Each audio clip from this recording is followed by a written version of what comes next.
Hi friends, எல்லாரும் எப்படி இருக்கீங்க? Welcome to taste Tamil channel.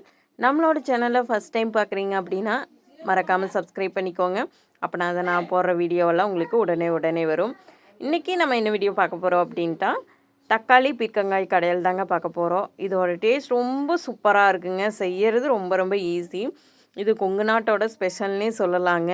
வாரத்தில் ஒரு டைம் ஒரு நாள் வந்து எங்கள் வீட்டில் கண்டிப்பாக இதோட ரெசிபி இருக்கும். ஏன்னு கேட்டிங்கன்னா அந்தளவுக்கு டேஸ்ட்டாக இருக்குது. இட்லி தோசைக்கெல்லாம் இதை வாங்க நம்ம எப்படி செய்யணும்னு சொல்லி பார்த்துடலாம். இன்றைக்கி நான் குக்கரில் தாங்க செய்ய போகிறேன். 2 பெரிய வெங்காயத்தை கட் பண்ணி ஆட் பண்ணிக்கிறேன். அதுக்கு போல் பீர்க்கங்காய் கட் பண்ணி வச்சுருக்கேன், அதையே ஆட் பண்ணிக்கலாங்க. ஒரு 5 தக்காளி ஆட் பண்ணிக்கிறேங்க கட் பண்ணிவிட்டு. இதுக்கப்புறம் கொஞ்சமாக கருவேப்பிலை தழை ஆட் பண்ணிக்கலாங்க. உங்களுக்கு பூண்டு பிடிச்சிச்சு அப்படின்னா இதுலேயே பூண்டு ஆட் பண்ணிக்கோங்க. நான் வந்து இன்றைக்கி தாளிக்கையில் ஆட் பண்ண போகிறேன். இப்போ வந்து நம்ம 1/4 டீஸ்பூன் வந்து மஞ்சத்தூள், 1/2 டேபிள் ஸ்பூன் மிளகாய்த்தூள், தேவையான அளவு உப்பு ஆட் பண்ணிவிட்டு, உங்களுக்கு தண்ணி அளவு தெரியல அப்படின்னா இந்த வந்து தக்காளியெல்லாம் முழுகிற அளவுக்கு மட்டும் தண்ணி ஆட் பண்ணிவிட்டு குக்கர் மூடி போட்டு ஸ்டவ் ஆன் பண்ணி இதை ஒரு 4லேருந்து 5 விசில் விட்டு எடுத்துக்கோங்க. அப்படின்னா தான் நம்மளுக்கு ரொம்பவே நல்லா மசிஞ்சு வந்திருக்குங்க. பாருங்கள், விசிலெல்லாம் வந்துடுச்சு.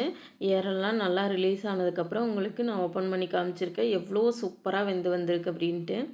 நம்ம இதில் வந்து இப்போ இந்த தண்ணியெல்லாம் வந்து நல்லா ட்ரை பண்ணி எடுக்க போகிறோம். ஏன்னு கேட்டிங்கன்னா நம்ம மத்து வச்சு கடையும் போது நல்லா கடைப்படாது. அப்புறம் வந்து எல்லா பக்கமும் தெறிக்கி நமக்கு. அதனால தான் இந்த மாதிரி மத்து வச்சு கடையும் போது நம்மளுக்கு தெறிக்காமல் இருக்கிறதுக்காக நம்ம தண்ணியெல்லாம் வெளியே எடுக்க போகிறோம். இந்த மாதிரி வெளியே எடுத்துட்டு உங்களுக்கு பருப்பாமத்தில் வச்சு இந்த மாதிரி நல்லா மசிச்சு கடைஞ்சிக்கோங்க. கடைய முடியல, கடை தெரியல அப்படிங்கிறவங்க இந்த மாதிரி நல்லா வச்சு தட்டுனீங்க அப்படின்னா நல்லா வந்து உங்களுக்கு நசுங்கிடும். அதுவே வந்து நம்மளுக்கு சூப்பராக கடைஞ்ச மாதிரி தாங்க இருக்கும். பாருங்கள், இந்த அளவுக்கு நல்லா நம்ம கடைஞ்சி எடுத்தாலே போதுமானது. சூப்பராக நம்மளுக்கு கடைஞ்சி வந்துடுச்சு. இப்போ வந்து நம்ம கடைஞ்சி முடித்ததுக்கப்புறமா நம்ம எடுத்து வச்சுருக்க தண்ணி ஆட் பண்ணிக்கிறேங்க. தண்ணி ஆட் பண்ணிவிட்டு இதுக்கு ஒரு தாளிப்பு கொடுத்துடலாம். நம்ம கரண்டியில் எண்ணெய் ஊற்றிட்டு கடுகு ஆட் பண்ணிக்கலாங்க. நான் வந்து பூண்டு வந்து அதில் சேர்க்கலை. உங்களுக்கு விருப்பம் இருந்தால் அதில் சேர்த்துக்கோங்க. இல்லை அப்படின்னா எனக்கு வந்து இந்த மாதிரி சேர்த்தா பிடிக்கும், அதனால் இந்த மாதிரி சேர்த்திக்கிறேங்க. பூண்டு தட்டி போட்டுட்டு வரமிளகா, கருவேப்பிலை தழை ஆட் பண்ணி நல்லா பொரிஞ்சதுக்கப்புறமா நம்ம இதில் ஆட் பண்ணிக்கலாம். கடையில் ஆட் பண்ணிவிட்டு உங்களுக்கு கை நிறைய வந்து கொத்தமல்லி தழையை ஆட் பண்ணிக்கோங்க.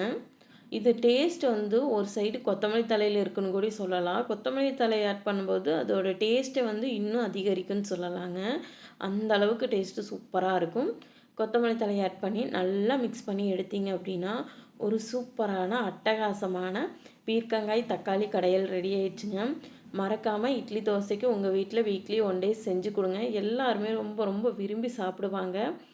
ரொம்பவே உங்களை பாராட்டவும் செய்வாங்க. அந்த அளவுக்கு டேஸ்ட்டாக இருக்குங்க இந்த கடையில். இது வந்து செய்கிறது ரொம்ப ஈஸியாக தான் இருக்கும். இந்த வீடியோ உங்களுக்கு பிடிச்சிருந்துச்சுன்னா லைக் பண்ணுங்கள், ஷேர் பண்ணுங்கள், சப்ஸ்கிரைப் பண்ணுங்கள். மறக்காமல் வீடியோ எப்படி இருந்துச்சுன்னு சொல்லி கமெண்ட் பாக்ஸில் கமெண்ட் பண்ணுங்கள். நான் பார்த்து தெரிஞ்சுக்கிறேன். தேங்க்ஸ் ஃபார் வாட்சிங்.